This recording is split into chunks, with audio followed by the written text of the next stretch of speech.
Welcome to Yogaxpress, the mobile stretch clinic that takes yoga to the people.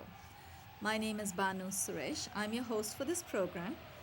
And our wonderful guest here is Josiane Hird. Josiane, welcome back to the show. Thank we you. love having you here.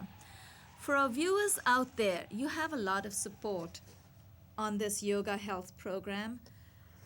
Besides this program, we also have a postcard which depicts the 48 plus stretch sequence. It's a very simple sequence, very simple series of 48 basic stretches that target all major muscle groups, glands, and organs in the body in under 20 minutes. We try and address 8 common ailments with these stretches. And Josiane and I, over the last couple of episodes, we've been trying to demonstrate to you how some of the stretches help address certain common ailments. We've already covered arthritis, asthma, constipation, diabetes, hypertension, and lumbago. We have 2 more to go, piles or hemorrhoids, and sciatica. Viewers out there, please just recognize that yoga is based, a lot of it is based on common sense. For instance, the arthritis sequence, arthritis of the knees, it's very simple. We target postures that actually involve bending and unbending of the knees, so that every time we bend and unbend the knees, we help form what's called synovial fluid. Of course, when we bend and unbend the knees, if you hear a crackle and a pop, that's not Rice Krispies. That's air pockets in your knees. So when you have chest openers help enhance lung power. It opens up the pectorals. Pectorals are the large muscles in the front of your chest. It also helps stretch or expand the intercostal muscles, which are the cartilaginous muscle between the rib cage, and it opens up the diaphragm. So basically, all chest opening postures help open up the upper part of your body. So the arthritis postures help bend and unbend the knees. So it's very simple. Constipation targets the lower part of our abdomen. So you need postures that help you fold over so that you compress the lower part of the abdomen on your upper thighs. So that way you're massaging the large intestine, which helps you go. Now, we have not only a postcard, we also have a fridge magnet. Put this on your fridge as a reminder at home. Keep this postcard in your handbag as a reminder when you go out somewhere. So you're at the airport. If you've noticed, airline stewardesses and pursers on the aircraft, they need a lot of hip movement. In fact, I interviewed some of them when I traveled to and from India. I interviewed some of the cabin crew, and they said the hardest part for them was every time they tried to reach the cabin baggage, when they have to put it back in, they have to keep turning. So they needed postures that would help. In fact, the twists, I could have just taught them a few twists. Anyway, I taught them some hip movements. So they have a lot, and they are always in a lot of pain in their low back, not because they're lifting anything, but mostly because they're moving the upper part of the body to the left and to the right, trying to put away bags. And diabetes, for example, involves helping the pancreas form. The diabetes stretches involve postures that would help the pancreas form more insulin. So basically you need to give the pancreas room to move around and do its job so it can form some insulin. You also have postures that will help calm the brain. So postures that help us hold still, stay still for hypertension so that the blood does not throb so much in the skull. Then we have lumbago. In the lumbago sequence, we address postures that help strengthen the back. Remember, especially young people who have jobs where they have to lift heavy things, they forget, because they're so young and strong, they forget what you cannot shift with one foot. You should not lift with two hands. And they try and Should lift with it your knees, in improperly. fact. It'll impact your knees as well. Also, of course, lumbago has other symptoms and other causes too. Sometimes it could be high heels, could be, people who wear high heels constantly. They might experience low And back sitting in pain. the wrong position. Sitting in wrong, bad positions, in postures that are not comfortable. Always, if we are able to sit upright and be comfortable the way we sit, I think it's very important, and it's important also to remember to engage your low back muscles every time you have anything that involves lifting of weights. You want to make sure you tighten your low back muscles. Of course, if you are already in pain, you want to do forward folds. If you want to prevent back pain, you need to do back folds. So we addressed up to lumbago. Today we're going to address piles or hemorrhoids and sciatica. Piles are of two kinds, Josiane. I think you might recall we talked about internal piles and external piles. Internal piles cause bleeding, so some of the symptoms are bleeding, inflammation. External piles, the bleeding is visible, but you also have anal fissures. So we want to get our viewers into postures that will help compact or contract the sphincter muscles, the pelvic and anal sphincters, mostly the anal sphincter. So you want to make sure that your motions are clean and make sure that your diet is good. But also, once you do contract piles, you want to make sure that at least you are not in pain. So you want to try and ease that pain. So we are going to stretch with you, or our viewers, please feel free to stretch with us. We're going to take you through a few postures that involves keeping the legs close together. Some of them will involve stretching the psoas muscle, so you cross your legs right over, so that way you keep the fulcrum, the mid part of your body. This is the fulcrum, the equator. I like to call this the equator. The lower abdominal muscle, the low back, and the buttock muscles. You want to keep it nice and compact, nice and tight. So we're going to stand up. We're going to get into a few postures that will involve tightening your anal sphincters. And from piles, we'll move on to sciatica, which is Josiane's favorite. You love that, don't you? Okay, we're going to start with, Josiane, I'm sorry I stole your postcard. We're going to start with this posture. Posture number 3 is Utkatasana. Utkat is thunderbolt. We'll stagger ourselves. If you want to come forward, I'll go back. Heels are together, toes are slightly apart. What we're going to do is, the general rule of thumb in yoga is inhale up, exhale down. So the lower or upper extremities, any limbs that go up, you will inhale. So when we bring our arms up to shoulder height, we're going to inhale, and then we're going to exhale and bend at the knees. So let's try the arms first. Inhale, bring your arms up in front of you, palms facing in, facing each other. Nice.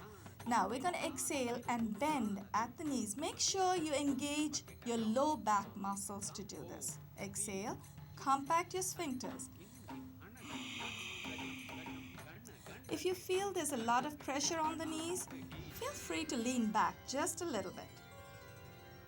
Make sure you tighten your anal sphincters and make sure you use your low back muscles. Inhale, let's come up. Straighten the knees. Exhale and release. There is a balanced posture, much as Josiane and I hate balanced postures. We're going to use the next posture as a wonderful example of compacting the lower region. It's called Garudasana. Garuda is eagle. What we're going to do is transfer the weight to your right leg. We're going to lift the left heel off of the floor, and very gently we're going to move the left knee goes over the right knee. And if you are ready for it, look at a point in front of you that doesn't move. Try to twine your left foot behind your right calf. And if you have to come out, as I did, if you lose your balance, come out gracefully and get right back in. Now, once your left leg is over and tucked in nice and firm, you want to raise the right arm up, dip your right elbow over the left elbow, twine your hands together and hold. Compact your anal sphincters. Inhale, let's come up, and release. The reason we come up first and release the legs first before the arms is very simple. We want to make sure we don't fall out of the posture. Transfer your weight to the left leg. This time we're going to move the right leg, right thigh will go over the left thigh. We're going to try and twine our right foot around the left calf. Let's try that. And once you feel your right foot is nice and secure behind your left calf, try and bend your knee for balance. Look at a point in front of you that does not move. Right knee is up. Inhale the left arm up. Exhale, dip the left elbow over the right arm. Twine your hands together and look ahead. Inhale, release both the legs. I hope you remember to tighten your anal sphincters and to use your low back muscles. It would be easy for me to do the arms first and the legs after. You could do that. I need to do my legs first because I feel I'm going to go out of balance. And then I can put my legs. Wow, okay. Straight. Whatever works, because each one of us is different. If that works for you, feel free. If you want to do that, I find I might lose balance. I feel I'm already there. You're already there, and then put the other one. That's fine. As long as you remember to tighten the sphincters and you focus looking at a point that doesn't move, that's fine. If you need viewers at home, there may be folks at home who feel, like Josiane, who feel that their arms need to be twined around before they do that. Actually, let's try that. Why not? Okay, let's take the right arm, dip the right elbow over the left. Okay, actually that's not a bad idea at all, because then you don't have to hold your legs on, you don't have to stand on one leg so often. That's wonderful. Thank you, Josiane. So right arm is up, left knee goes over the right. Let's see if I can get that. Now, I'm not used to that method, so I'm going to have to get used to that. Going a little too far. No, it's the other leg. Right arm is over, so left leg goes up. That's it. Good. It's the opposite leg. Okay, actually, that's not a bad idea at all. I'm going to try that next time. Because I think there's less movement. So. Yeah, let's try that. Release the arms. Let's cross the arms the other way. And this time, left elbow is over the right. So the right knee goes over the left. Okay, remember, in all this fun that we're having here, let's not forget, compact your anal sphincters, use your low back muscles to get the balance, and hold. Look at a point that doesn't move. This is a new approach for me, so release. But when I release, is it okay to release my legs first? I'm doing it a little too fast, that's why I'm losing my balance. But it's okay to release the legs first, right? Yes. So the legs cross over later, but they come out earlier. I like that. Then I don't have to stand on one leg for too long. You do less movement. Right, and there's you don't lose balance that way. Okay, we're going to stay with that. That means less time on one leg. Yes. I like that. Okay, let's come down on our knees. We're going to go into Ustrasana. We're going to come, let's go in profile. Let's turn this way so our viewers can watch us. Now, we're going to sit up on our knees. Come high up on your knees. Your feet are flat. Josiane and I are going to try and clasp the right heel with the right hand, left heel with the left hand. And once we have made the connection, we're going to tilt our pelvis forward. When we tilt our pelvis forward, that's the point when we compact the anal sphincters and tighten the low back muscles. Now, if you feel your hands are not going to get there today, your hands are not going to reach your heel today, you can curl your toes in. That closes the distance between your heel and your hand, but that also causes greater pressure on your knees. So I'm happy keeping my feet flat, and I'm going to keep it flat. I don't mind if I don't quite get there. But if your hands don't quite reach your heels with your feet flat, feel free. You can keep your hands behind on the back of your thighs. That's okay, as long as you have some kind of connection with the body. So let's place up the palms of our hands on our buttocks. Elbows go back. Shoulders are nice and back. Inhale.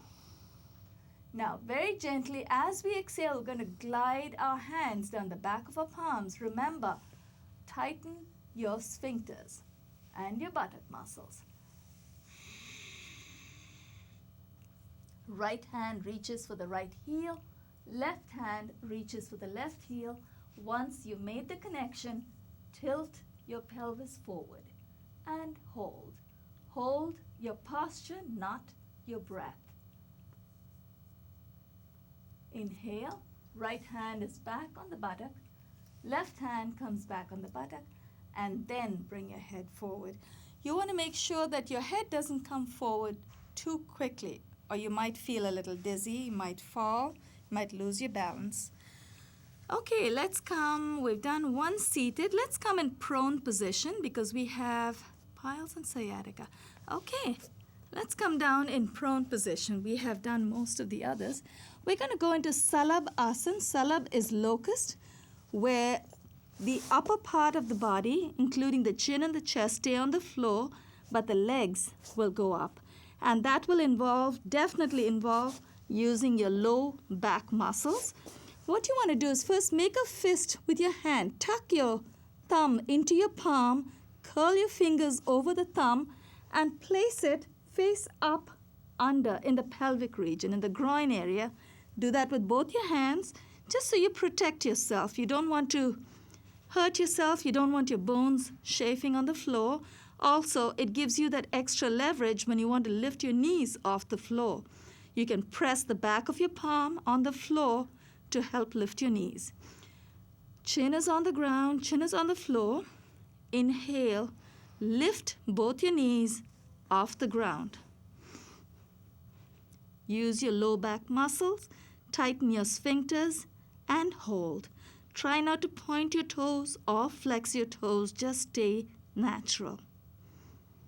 Exhale and release. I'm going to get my palms out. I'm going to extend your arms out in front of you. This is Navasana. It's a little different to the seated boat. Seated boat was called Paripurna Nav, or full boat. This is simply Nav, or just a boat or a canoe, actually. Let's call it a canoe because a canoe is not as deeply shaped as a boat, right? Okay. Chin is on the floor. We're using our imagination to help us remember next time. Chin is on the floor. Josiane and I, as we inhale, we're going to tighten our gluteals. Gluteals are the buttock muscles. We're going to tighten our low back muscles, and we're going to inhale, lift our chest and our knees off of the floor at the same time so that our arms and legs also come off. So only the middle part of the body should stay on the floor as far as possible. Inhale and lift. This is a canoe, so it's not a full boat. Actually, I knew one of my students in an earlier class used to do a wonderful, wonderful full boat in this position. Exhale and release. She would, Josiane, you wouldn't believe, her arms would go all the way up and she would do a really full boat. That means she had very strong low back muscles. That was such a delight to watch. We're going to press our palms on the floor, curl your toes in. Let's come up in plank position. Lift your knees off the floor and hold. This position in particular requires a lot of arm strength and a lot of low back strength. Tighten your sphincters, tighten your low back muscles, and hold. It also involves a little bit of balance. Exhale, place your knees on the floor, and we are ready to go into your favorite series, sciatica.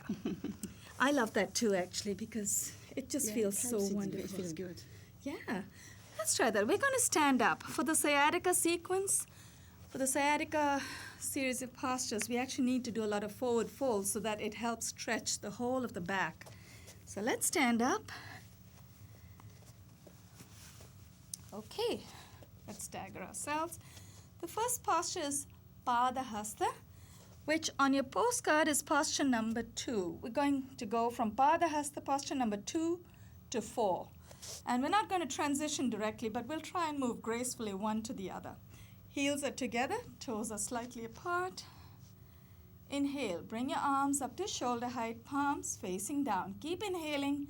Take your arms all the way overhead, palms facing in.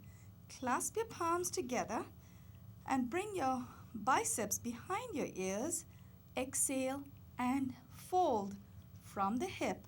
Try to touch your toes with your hands, with your fingertips. Exhale and fold. If your fingers do not touch your toes, with Josiane, that's no problem. She's got a whole palm on the floor. My fingertips just about touch the floor today, but if your fingertips do not touch the floor, or if you cannot get your palm on the floor, it's perfectly all right. Make sure that you make some kind of connection, make contact with your body. You can place your hands on your ankles, on your shin. Don't put too much pressure on the knees, but wherever your body takes you today, that's fine. Just make the connection. As long as you feel the stretch in the back of your legs, you're fine. You're going to feel a wonderful release of the spinal extensors in the back of your body. Your hamstrings stretch as well. Hamstrings are the wonderful thick muscle that protect the sciatic nerves behind the back of your legs. Inhale, clasp your palms together. Let's come up with a nice straight back. Slow, deliberate motion. Exhale and release. Let's stay the way we are. We're at an angle. Let's turn to the right. And this time we're going to bring our feet, our legs are apart, going to be apart about 3 to 4 feet. And let's turn the left foot out. The right foot stays where it is so that the heel of the left foot is perpendicular to the sole of the right foot. We're going to face forward. Inhale, bring your arms up to shoulder height, palms facing down. This time we're going to lunge forward to the left just a little bit to give us that extra leverage, extra reach. Exhale, dip your left hand in front of your left ankle. If you feel your left hand is not going to go all the way down, wiggle your feet further apart from each other. So I'm going to wiggle both my feet apart. Exhale and dip. Raise the right arm all the way up. You should feel a beautiful stretch. Josiane, I feel that. Do you feel that? Oh, yes. In the back of the left leg, especially the back of the left leg. It's also a wonderful stretch for the obliques on the right side of the body, but this is the sciatica sequence, so we're going to focus more on the back of the legs. Inhale, let's come up. I hear birds chirping. Turn your right foot in and turn your left foot in, turn your right foot out, look to the right, and actually face forward but look to the right. Let's lean forward just a little bit to the right, exhale and dip to the right. Both palms face forward. Right hand in front of the right ankle, left hand overhead all the way up. And Josiane, what was that expression you used to use? Someone is holding your hand. Someone is holding your hand from above. I feel that wonderful stretch on the back of my right leg this time. Inhale, let's come up. Turn your right foot in and let's keep our feet where it is. Exhale and release. I want to point out to our viewers the next stretch that we have 5 minutes. Thank you, Danny. Before we forget, I would like to thank our wonderful crew. I always seem to forget at the end of the program. Danny Darrow on camera, Jeanette Santiago, our director, Richard Spezial, our facilitator for today, and Melanie Morgan, who is assisting Jeanette. Thank you all for such wonderful team spirit and for making this episode happen. Now, this time we're going to go into a wonderful forward fold, but with our legs outstretched. This is called Ugra Asana. Ugra means fierce. Now this time for the triangle posture, we had our feet out about we had our legs out 3.5 feet away from each other. This posture will need us to bring our feet further apart, and just so you feel nice and secure, nice and safe, put your brakes on. So bring your toes in so you don't slip. Keep your back nice and straight. Inhale, bring your arms up to shoulder height, palms facing down. Keep inhaling, take your arms all the way overhead, palms facing in. Clasp your palms together, bring your shoulders nice and back. We're going to exhale and fold from the hip. Once we are down, all the way down, we're going to try and touch the crown of our head on the floor. Josiane, am I going to bump into you? I don't think so. You're okay? Yeah. All right. exhale, and fold. Now, if you feel, I'm going to first try to touch the crown of my head on the floor. Now, if you feel that it's not going to happen for you today, what you might want to do, I'm going to wiggle my feet just a little bit. What you might want to do is use a foam block. You can use anything to make that connection. I'm going to use the foam block because that's what's available right now at the lowest orientation first. Keep exhaling and dip. Now, if I feel a little bit tired today, I'm going to use it at the midpoint. Middle orientation. Let me come this way so our cameras pick us up. Josiane, don't go to sleep on me. You look very comfortable. Yes, I am. And then if I'm really, really tired today, I'm going to use the block at the highest orientation. Whatever we do, we want to make sure that we make the connection. Now, you might notice how Josiane's got her elbows. Her head is all the way, the crown of her head is all the way on the floor. Now, once she lifts her head, she's going to bring her elbows closer together. That'll help her lift her upper body up more easily. And then we're going to wiggle our feet a little closer. And once you're nice and secure, you feel confident enough to take your hands off of the floor, clasp your palms together, inhale, come up with a nice straight back.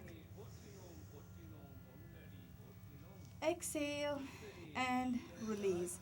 Ooh, that was a beautiful stretch. Feels Let's so wiggle. good. It feels I love wonderful, that doesn't it? position.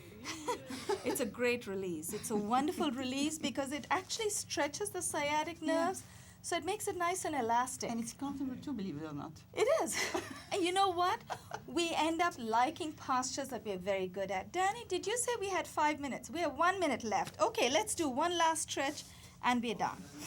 Okay, actually let's do the seated one. We haven't done the seated Janu Sirsha. No, let's do the Paschimottanasana. Let's go this way. Extend both your legs out, flex your feet. Keep your body nice and upright. Inhale, bring your arms up to shoulder height, palms facing down. Keep inhaling, take your arms all the way overhead. Paschimottanasana is bird beak. We're going to exhale and fold from the hip. Exhale and fold. Remember, if your hands don't make it to your feet today, that's okay.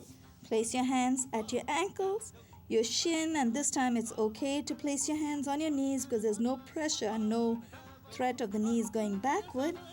You want to just make the connection. I'm going to hold on to my big toes. This also gives us a wonderful compression of the lower abdomen on the upper thighs, as well as that beautiful sciatic stretch. Let's inhale and come up. I think we're done for today. I can see the titles come up. It's wonderful. Thank you all so much for watching us, for staying with us, and for stretching with us. Feel free, contact us via the website www.yogaxpress, that's yogaxpress.com, or visit mnn.org. MNN, Manhattan Neighborhood Network. Good. Feels wonderful, right? We'll sleep well. I love the